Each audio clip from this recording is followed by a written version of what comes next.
Are you ready for your next act, ladies and gentlemen? Please welcome to the stage, Sally Firth, everybody.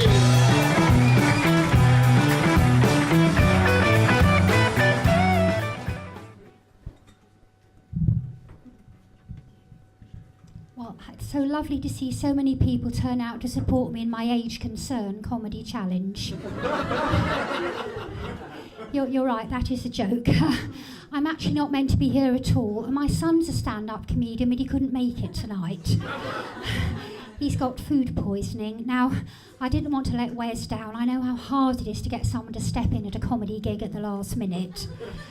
So I thought I'd take his place. I've got a lot of time on my hands since the Samaritans asked me to leave. Now, in case you think I'm not going to be funny, I've brought my son's notebook and I'm going to do his act.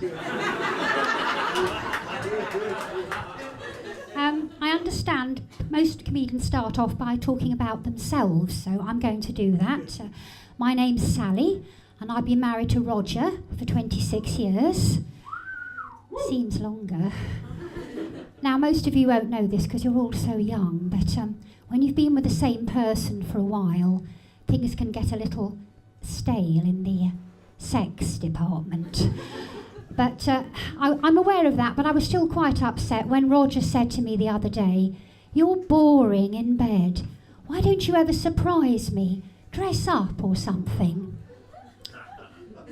So the next day when he got home from work, I did surprise him. I was wearing his mother's clothes.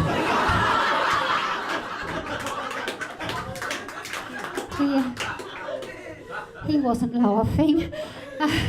You see, I always thought he wanted me to be a bit more like her, but it didn't go down well. I think it was a bit too soon after the funeral.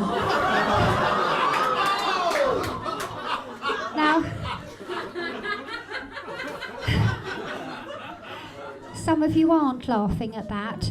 You might think that was a bit cruel, but Roger's been doing a number of things recently that really irritate me, like waking up. Having said that, his snoring is horrific, so it's touch and go, which is preferable. I think about leaving him often, but he couldn't manage on his own. For instance, the other day I gave him a shopping list and I sent him off to the supermarket. He was gone for 2.5 hours, and when he got back, the car boot was filled with 100 bread rolls. I had written loo rolls. So then, of course, I had to go back to Tesco's and do the shopping, and when I was there, I needed to use the loo.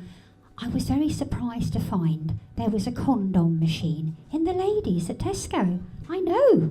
You're surprised, aren't you? Yes, you thought I shopped at Waitrose. Perhaps I better get back to the book. The next thing, what he's written here is, virginity. Okay. Well, as Johnny's not here, I think I can tell you he was quite late losing his virginity. He had terrible acne when he was a teenager, you see, and I think it put the girls off. They couldn't see past it. So eventually Roger and I took him to our doctor, who prescribed these fantastic tablets, and they cleared Johnny's skin up just in time for him to go to Magaluf with his friends after the A-levels, and I gather there he made up for lost time. But then he had to visit another doctor when he got back. He wasn't laughing. Now, you all seem lovely, so I think I can share something personal with you. I was a bit of a late starter sexually. That's because I wanted the first one to be special. He was. He had special requirements. By that I mean he could only become aroused if we made love outside. Now I don't mind that, I'm quite broad-minded, but we were going out in November, so it wasn't ideal. The next one, he liked to cover me in baby oil while watching videos of 40 Towers.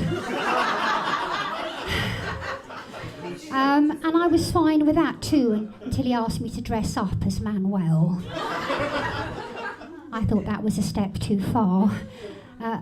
the boyfriend after that was a masochist and he begged me to hurt him. So I slept with his best friend.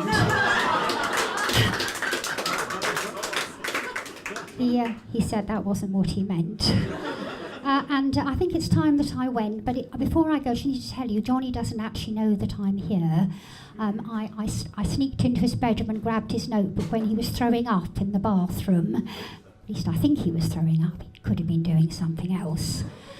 And I rushed here and I didn't tell him. So if you come back next week or next month and Johnny's performing, don't let him know that you saw me. Let it be our little secret. Thank you very much. I've been Sally Firth. Good night.